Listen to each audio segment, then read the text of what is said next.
پارہ نمبر 26 آیہ کریمہ نمبر 5 اور 6 نحمدہ ونصلی ونسلم علی رسولہ الکریم اما بعد فاعوذ باللہ من الشیطان الرجیم بسم اللہ الرحمن الرحیم لیدخل المؤمنین والمؤمنات جنات تجری من تحتها الانہار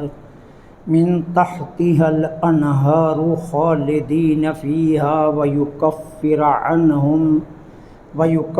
عنہم سیئاتہم وکان ذلک عند اللہ فوزا عظیما ویعذب المنافقین والمنافقات والمشرکین والمشرکات الظانین باللہ ظن السوء علیہم دائرۃ السوء وغضب اللہ علیہم ولعنہم وأعد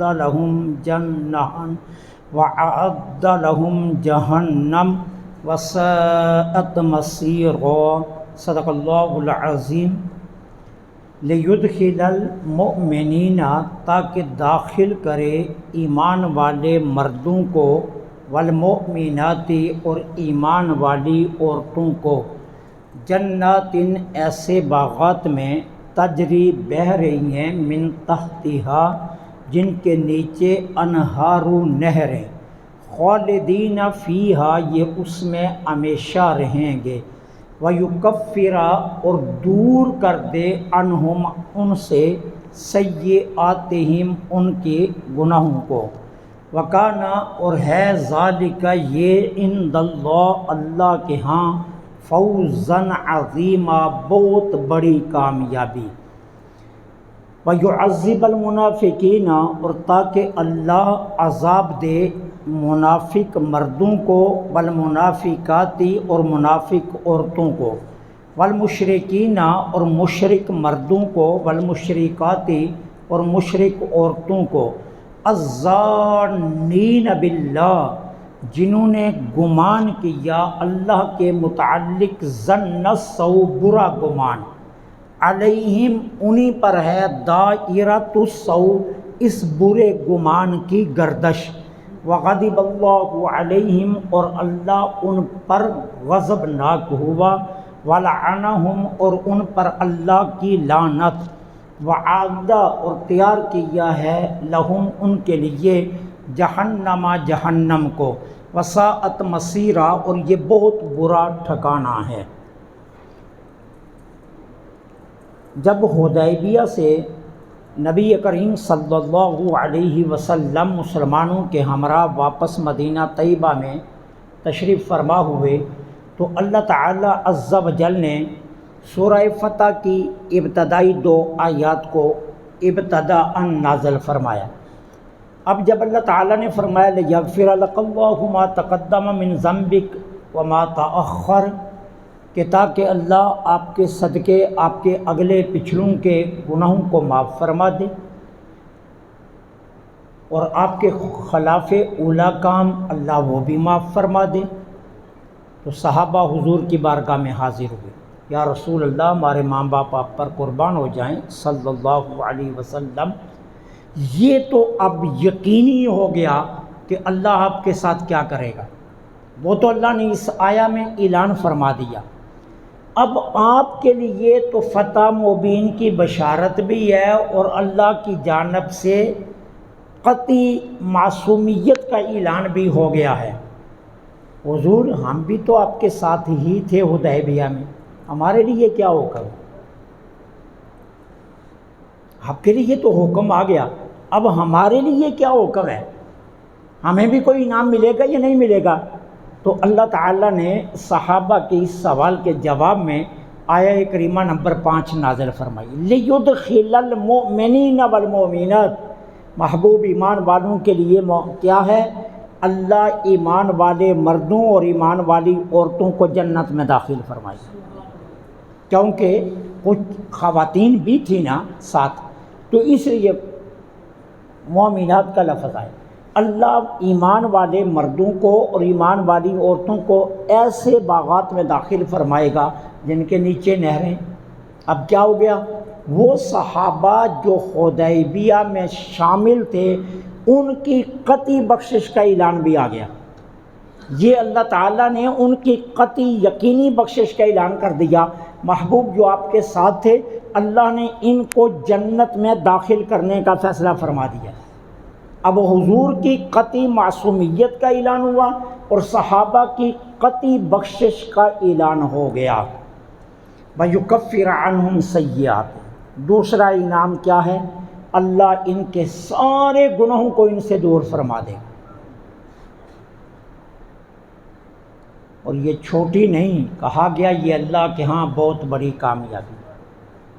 میں کئی مرتبہ عرض کر چکا ہوں، بزنس کا ٹھیک ہو جانا، بہت شاندار محل کا تعمیر ہو جانا، اولاد کا بڑے بڑے منصبوں پر پہنچ جانا، بیٹیوں کا بڑے خوشحال گھروں میں چلے جانا، اور دولت اور مال کا گھر میں آ جانا، اور جیب میں 2-3 ATM کارڈ اور بینک بیلنس کا ہو جانا، یہ کامیابی نہیں ہے۔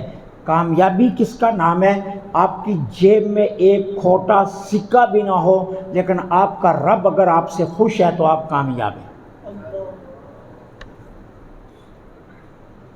اور اگر دنیا جہاں کی دولت آپ کے پاس ہے، آپ کا رب آپ سے ناراض ہے، تو پھر آپ وقت کے یزید و فرعون ہیں، پھر آپ کامیاب انسان نہیں۔ کامیابی کا تعلق ان باتوں سے نہیں ہے، کامیابی کا تعلق اللہ کی رضا سے ہے۔ ہاں، اللہ دولت دے اور پھر وہ ساری دولت آپ اللہ کی رضا میں خرچ کر دیں، اس اصول میں خرچ کر دیں کہ جی اس کے ذریعے میں نے اپنے رب کی رضا خریدنی ہے، جس طرح حضرت عثمان غنی نے خریدی، تو پھر یہ بہت بڑی کامیابی۔ جس طرح سیدہ خدیجہ الکبریٰ نے خریدی کہ ساری دولت اللہ کی راہ میں دے کر اپنے رب کو منا لیا، تو فرمایا رب کا راضی ہو جانا اور جنت کا داخلہ مل جانا اور قطعی بخشش کا سرٹیفکیٹ مل جانا، یہ کیا ہے؟ فوزاً عظیمہ، یہ اللہ کے ہاں بہت بڑی کامیابی۔ یہ ہے اصل بڑی کامیابی جو اللہ نے صحابہ کو عطا فرمائی۔ اب اس کے بعد فرمایا تاکہ اللہ منافق مردوں کو اور منافق عورتوں کو عذاب دے، اور مشرک مردوں اور مشرک عورتوں کو عذاب دے جنہوں نے اللہ کے بارے میں برا گمان کیا۔ اب وہ برا گمان کیا تھا؟ جب مسلمان مدینہ طیبہ سے نکلے نا مکہ کی جانب عمرے کے ارادے سے، اب ارادہ تو عمرے کا تھا نا، تو احرام باندھ لیے، قربانی کے جانور ساتھ لے لیے، غیر مسلح ہو کر آ رہے تھے۔ اب منافق انہوں نے بہانے ڈھونڈے، بہانے تلاش کر کے وہ ساتھ نہیں آئے، وہ پیچھے رہ گئے۔ اب حضور جب 1400 صحابہ کے ساتھ مدینہ طیبہ سے نکل آئے نا، تو منافقین نے ایک میٹنگ کی، کہنے لگے اب یہ دوبارہ واپس مدینہ نہیں آئیں گے، یہ تو اپنے دشمنوں کے پاس بغیر اسلحے کے چلے ہیں، تو وہ تو پہلے ہی تاغ میں بیٹھے ہوئے ہیں، انہوں نے تو ان کو جڑ سے اکھیڑ کر پھینک دینا ہے۔ اب نہ حضور زندہ واپس آئیں گے، نہ ان صحابہ میں سے کوئی زندہ واپس آئے۔ یہ منافقین مدینہ نے یہ بات کی۔ اللہ کے بارے میں انہوں نے برا گمان کیا کیا؟ اللہ اپنے محبوب کی مدد نہیں کرے گا۔ اور مشرکین نے برا گمان کیا کیا؟ مشرکین نے کہا ہم نے دبا کر سخت شرائط پر جو صلح نامہ کروایا ہے نا، اس صلح نامے کے ذریعے اب مسلمان اتنے دب گئے کہ دوبارہ اٹھنے کے قابل نہیں ہوں گے۔ اور کون کلمہ پڑھے گا؟ مکے میں کسی کی جرأت ہے اب کلمہ پڑھ جائے؟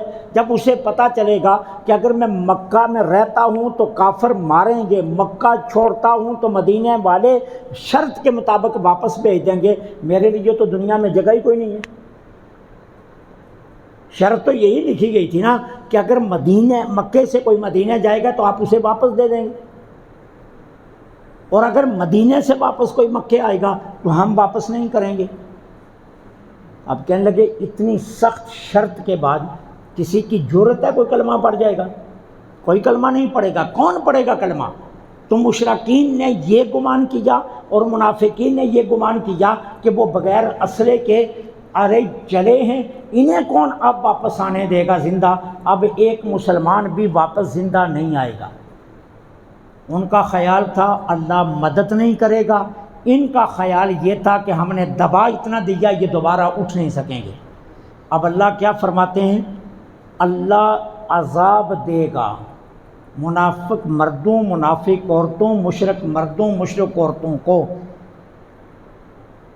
کیا عذاب؟ کیا اللہ اسلام کو اتنا پھیلائے گا یہ منافق اندر سے جل کر راکھ ہو جائیں گے۔ اس کے بعد اللہ اسلام کو اتنی ترقی دے گا، اور میں نے رات بھی بتایا تھا کتنی تیز ترقی ہوئی۔ 6 ہجری میں 1400 مسلمان ہیں، 8 ہجری میں مکہ فتح ہوا تو 10,000 مسلمان ہیں، 6 اور 2 درمیان میں صرف 2 سال کا فاصلہ پڑا، 1400 سے 10,000 تعداد ہو گئی۔ اور 10 ہجری میں میرے آقا حج کرنے کے لیے نکلے تو 1,40,000 صحابہ ہو چکے تھے۔ کتنی تیزی سے اللہ نے ترقی دی، جل کر بن گئے، راکھ ہو گئے۔ اللہ کہتا ہے یہ دنیا کی سزا ہے، اور آخرت میں اعد لہم جہنم، آخرت میں تو میں نے جہنم بڑکا کر رکھی ہوئی ہے ان کے لیے۔ اور مشرکین کو سزا کیا دی؟ کہا مشرکین کو سزا دوں، کافروں منافقین کو تو یوں تو اندر سے جلاؤں گا، اور مشرکین کو دنیا میں سزا کیا دوں گا کہ پے در پے مسلمانوں کو فتوحات دے کر انہیں میدان میں ذلت سے قتل کرواؤں گا۔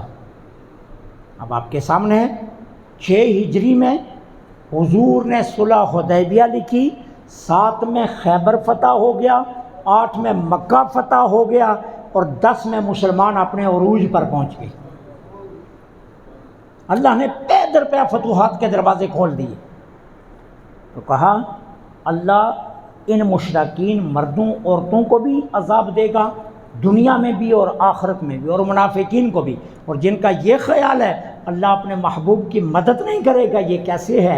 محبوب اس کا ہو اور مدد وہ نہ کرے۔ تم اپنے یاروں کو نہ چھوڑو، وہ اپنے یار کو چھوڑ دیں۔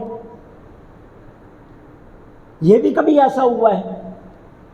وہ کہتے ہیں نا کہ بازار بغداد میں ایک اللہ کا نیک بندہ جا رہا تھا، تو بارش ہو رہی تھی، کیچڑ تھا بازار بغداد میں، تو وہ اللہ کے ولی نے کھڑاؤں پہنی ہوئی تھی، تو زینے پر ایک عاشق اور اس کی معشوقہ مل کر بیٹھے ہوئے تھے۔ اب وہ بزرگ پاس سے گزرے تو کھڑاؤں کی وجہ سے کچڑ کے چند چھینٹے اڑ کر اس کی محبوبہ کے جسم پر، لباس پر پڑ گئے۔ اب اس کو بڑا غصہ آیا کہ اس نے میرے محبوبہ کا اتنا قیمتی لباس خراب کر دیا۔ وہ اٹھا، اس نے جا کر درویش کو 3-4 تھپڑ رسید کیے۔ ٹھیک ہے، اب اگلے لمحے کیا ہوا؟ اسی کی محبوبہ اس زینے سے گری اور تڑپ تڑپ کر جان دے دی۔ اب لوگ اکٹھے ہو گئے، لوگوں نے اس کو پوچھا ہوا کیا؟ اس نے کہا پتہ نہیں کیا ہوا۔ اچھا وہ یاد آ گئی، ایک بابا گزرا تھا، اس کی وجہ سے کچڑ پڑا، میں نے اس کو تھپڑ مارے تھے۔ اب وہ لوگوں نے بابے کو پکڑ لیا، وہ تیری وجہ سے یہ بی بی کا جانا مر گئی ہے۔ اس نے کہا میری وجہ سے نہیں مری، پوچھو میں نے کیا کیا ہے؟ میں نے تو ہاتھ بھی نہیں لگایا، میں نے تو اسے کچھ کہا بھی نہیں، اس نے مجھے تھپڑ مارے، میں صبر سے چلا گیا۔ تو کہا پھر ہوا کیا ہے؟ کہا کہانی صرف اتنی ہے، اس کی محبوبہ پر چھینٹے پڑے، یہ برداشت نہیں کر سکا، مجھے تھپڑ پڑے تو میرا یار برداشت نہیں کر سکا، مجھے تھپڑ پڑے تو میرا یار برداشت نہیں کر سکا۔ اب اس کے یار کی ہمت اتنی تھی مجھے تھپڑ مار دیتا، اور میرے یار کی قوت اتنی تھی کہ وہ ہر چیز پر قادر تھا، اس نے رگڑا نکال دیا۔ بات تو صرف اتنی ہے۔ تو یہ کیسے ہو سکتا ہے رب کا محبوب ہو، رب مدد نہ فرمائے؟ کتنی نادانوں والی بات ہے۔ تو کہا اللہ دنیا میں بھی ان منافقوں کو سزا دے گا، اور مشرکوں کو، اور آخرت میں بھی۔ اور دنیا میں کیا؟ اسلام کو تیزی سے پھیلا کر انہیں جل بن کر اللہ راکھ کر دے گا، اور مشرکین کو سزا کیا دے گا؟ پے در پے فتوحات دے کر اللہ میدان جنگ میں انہیں ذلت سے قتل کروائے گا، اور یہ دنیا میں بھی رسوا ہوں گے۔ وَأَعَدَّ لَهُمْ جہنم، اور آخرت میں تو اللہ نے جہنم بڑکا کر رکھی ہے۔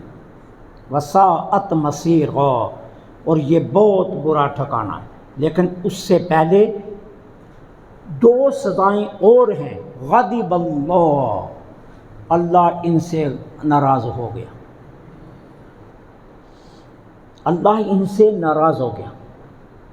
وَلَعَنَهُمْ، دوسری سزا اللہ کی لعنت ہے ان پر۔ حدیث پاک میں آتا ہے جن لوگوں پر اللہ لعنت فرماتا ہے نا، قیامت کے دن جب میدان محشر میں آئیں گے نا تو ان کے ماتھے پر جلی حروف سے لکھا ہوگا، جلی واضح ہر بندہ پڑھ سکے گا، کیا یہ اللہ کی رحمت سے محروم ہے۔ یہ لفظ ماتھے پر لکھے ہوں گے، یہ اللہ کی رحمت سے محروم ہے۔ جس پر اللہ لعنت فرماتا ہے اسے اللہ اپنی رحمت سے محروم کر دیتا ہے، پھر اللہ اس کی طرف اپنی رحمت نہیں فرمائے۔ اور قرآن کریم کی دوسری آیت میں اللہ فرماتا ہے لا یکلمہم اللہ یوم القیامۃ ولا ینظر الیہم، اللہ قیامت کے دن ان لوگوں سے نہ کلام کرے گا، نہ ان کی طرف اللہ دیکھے گا، نہ دیکھے گا بھی نہیں، کلام بھی نہیں کرے گا ان سے، جن پر اللہ کی لعنت۔ کہا یہ بہت بڑی سزائیں، یہ چھوٹی سزائیں نہیں ہیں۔ رحمت سے محروم کر دیا جانا یہ کتنی بڑی سزا ہے، پھر رب کا غضب ناک ہو جانا یہ اس سے بھی بڑی سزا ہے کہ اللہ ناراض بھی ہو اور پھر اپنی رحمت سے محروم بھی کر دے۔ تو کہا جو میرے محبوب کے بارے میں برے گمان رکھتے ہیں، جو میرے محبوب کے ساتھ دشمنی کے ارادے رکھتے ہیں، اللہ ان پر غضب بھی ہے اور اللہ کی لعنت بھی ہے ان پر، اور پھر اللہ نے آخرت میں ان کے لیے دردناک عذاب بھی تیار کر کے رکھا ہے۔ وَسَاءَتْ مَصِيرًا، اور یہ بہت برا ٹھکانہ ہے۔ اللہ سے دعا